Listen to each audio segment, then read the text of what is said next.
Often you'll have brochures, information packets, PowerPoint decks, or other materials for them to review. However, frequently, people pay little attention to those once they can watch and listen to a live person.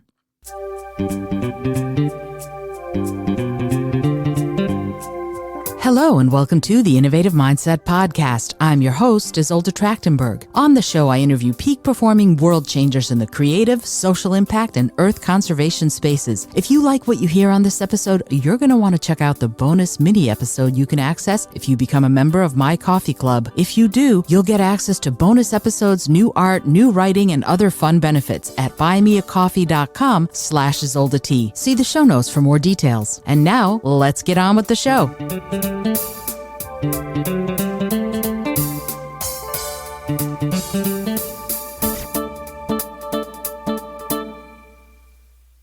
Hello, and welcome to the Innovative Mindset Podcast. I'm your host, Isolde Trachtenberg. Super grateful that you're here. I wanted to let you know something that I'm doing that's a little new. One of the things that you're going to start hearing me talk about on these episodes is that there's bonus content. If you join my Coffee by the Water Club at buymeacoffee.com/IsoldeT, you're going to get access to bonus episodes. You're going to get access to art no one else ever sees, music no one else ever hears, and early access to my writing, depending on what part of the club you decide you want to join. I wanted to let you know that that's happening because it's happening now. I've already started doing it, and I'm having these wonderful little chats with my guests after the formal episode is done, and they're incredibly informative and delightful, and I think you will love them. You're going to get all sorts of nuggets of wisdom and advice in addition to the original episode. So it's pretty cool, and I'm very excited about it. And you might also see me give bonus episodes like is about to happen with, I think it's tomorrow even, is when you're going to be able to hear the bonus episode because, or maybe it already happened now that I think about it. Anyway, because I completely didn't see a note that I needed to add something and finish the episode, got it all ready to go, and then went, oh no, I forgot to add something really important. And so now that's the bonus episode. So that's going to be happening more and more because, I think that it's important to give as much as I possibly can. Again, you can find that at buymeacoffee.com/IsoldeT. If you join the Coffee by the Water Club, you can join as a brook, as a lake, or as the ocean. Alrighty, cool. Here we go. This week's Speak From Within chapter is Chapter 18, When They're With You and How to Get Them There. Certainly, if you know how to give your audience what they want, you've gone a long way to having them in your corner. Sometimes, though, you're asked to speak in situations where you haven't had the chance to do all that research. Has this ever happened to you? Have you been at a wedding or a party and had someone ask you to make a toast or speech? Daunting? It can be, especially during a raucous party. But I'll tell you what, a raucous party's got nothing on a pitch to a bunch of venture capitalists or a review board. Those are the big leagues. And if you need to speak to a bunch of people like that, you need to know, be, and do more. You need to get to the point where you are dynamic enough, where you speak from such an authentic and engaging place that people can't resist looking at you and listening to you. This works in every arena. It works if you're a teacher with a class of 7-year-olds. It works if you're a doctor talking with a patient about the following day's surgery. And it works if you're a manager training new employees or letting them go. If you communicate from a place of authenticity, from your gut, your audience will know it. They will know it and they will respond to it. And that, my friend, is the most important thing. If you're not getting that response, you might as well be standing in the middle of a forest trying to convince a tree to come with you. It's not going to happen. Trees tend to stay where they are. And if you're trying to convince a tree otherwise, you're on a fool's errand. But when you see them nod their heads, you know you're on the right track. When they smile, you're well on your way. And when they ask questions or blurt out answers or comments, you know they're with you. And I see that sort of interaction, the blurting of comments and answers and the development of a group discussion, as a net positive. I want my audience thinking and asking questions. I want them discussing what we're talking about. I'm delighted when they talk amongst themselves because I know that in seconds, I can get their attention right back on me and my message. That's because I design my talks to spark curiosity and wonder. And once my audience members are curious, then we can really blast off into new ideas, ways of thinking, and viewing the world. They're active in this exploration, and I am their tour guide. It gets no better than that. But I don't leave that connection to chance. I work behind the scenes to make it happen. My personal challenge. Before any presentation, I set myself a challenge. I study the people in the audience. I determine which of them least wants to be there. I know that unwillingness isn't a reflection on me. Sometimes the work I do with companies is mandatory. In that kind of audience, people tend to feel that either they already know what they need to know, or they have deadlines to meet and the event is a waste of their time. If someone walks in and their energy tells me they don't want to be there, I make it my business to make sure that by the end, they won't want to leave. Don't get me wrong, I don't shortchange the people who are all in, but I want everyone to see the transformation in the reluctant folks.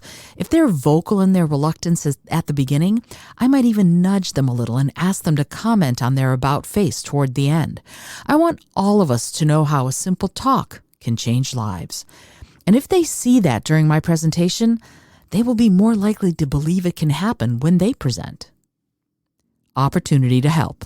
The opportunity to help people learn thrills me. When they get it and I see the light go on or I hear the questions they form because of our discussion, I feel so proud of them. That might be part of the connection we make. It's possible that my enthusiasm for presenting is what's sparking people's interest. But I have a feeling it's more than that. I believe we're all curious beings. Many of us put our curiosity aside so that we can get our daily work done. And yet that curiosity about ourselves, each other, and the content makes it easier to connect. So our mission as communicators is to discover what sparks the audience's curiosity. Then we must ignite it. It also helps if we figure out what they want and then focus our talk on those exact themes. And I don't mean that you should talk exactly about their desire. So, I hear you all want a promotion, or I understand you're all looking to get married. I mean that you should address your subject through the lens of their desires. Nothing perks up our ears like hearing about how we might get something we want.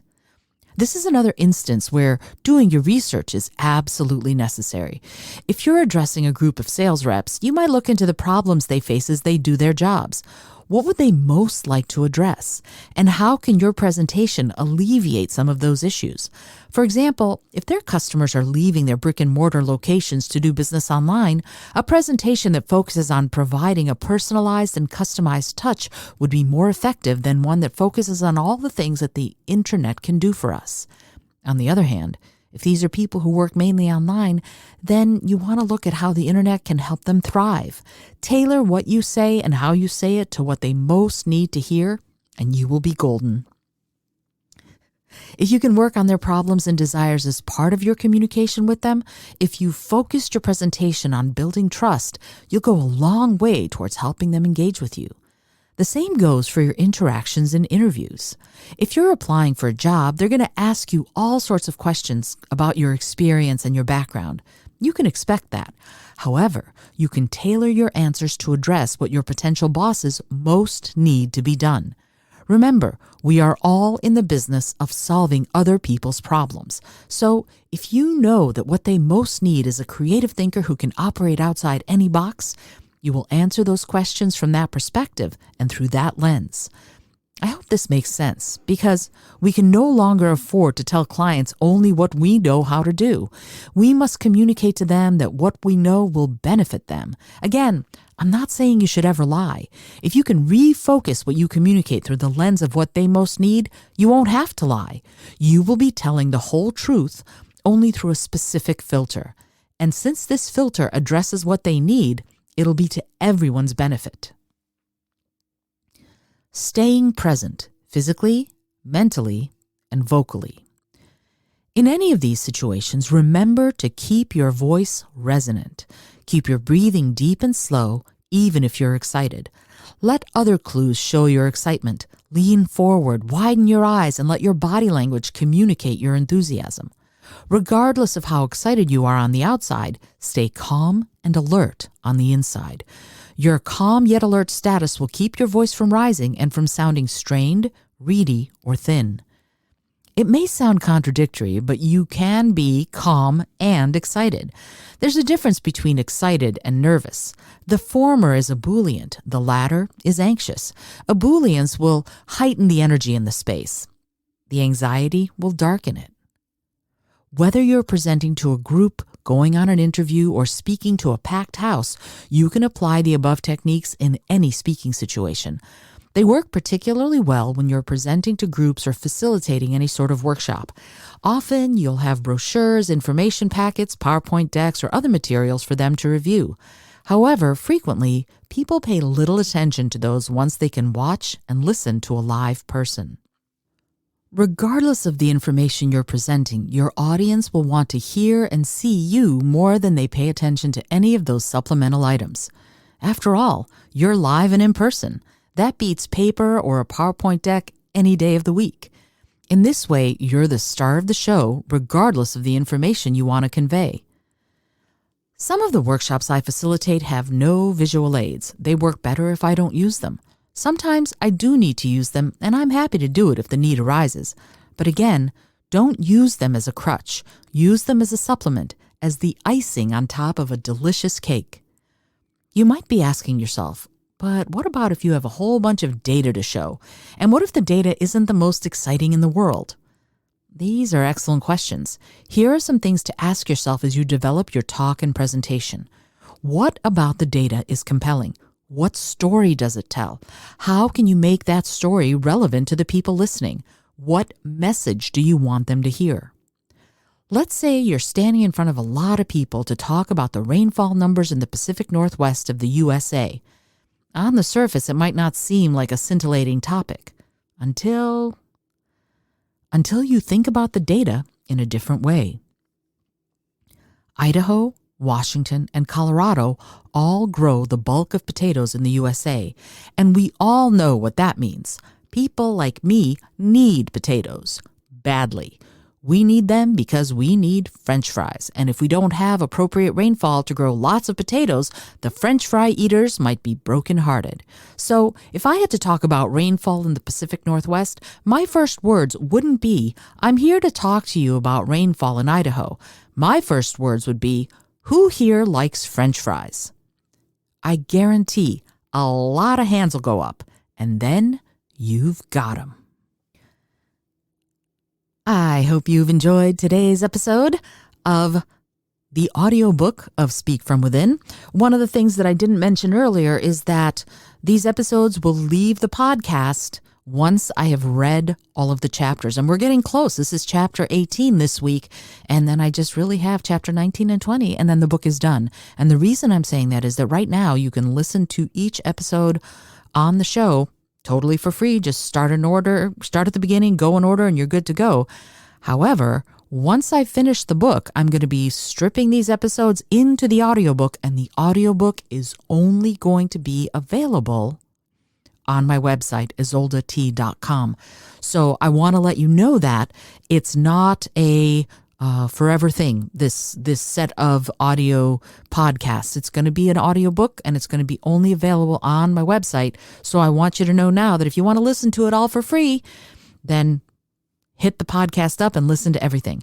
After this is done, it's going to get, after the book is done, it's going to get put right onto the website, and these episodes are probably going to be going away unless you convince me otherwise.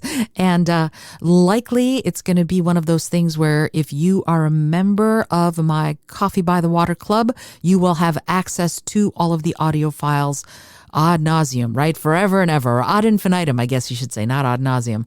You will have access to these forever and ever if you join the Coffee by the Water Club, but you won't have access to these on the podcast anywhere after the book is done.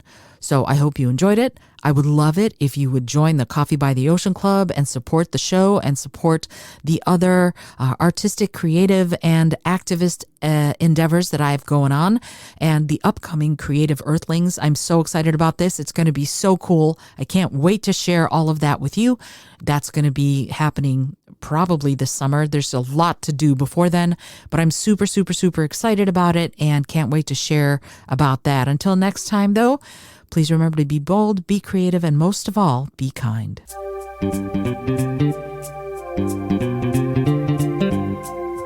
Thank you so much for joining me today. I really appreciate you being here.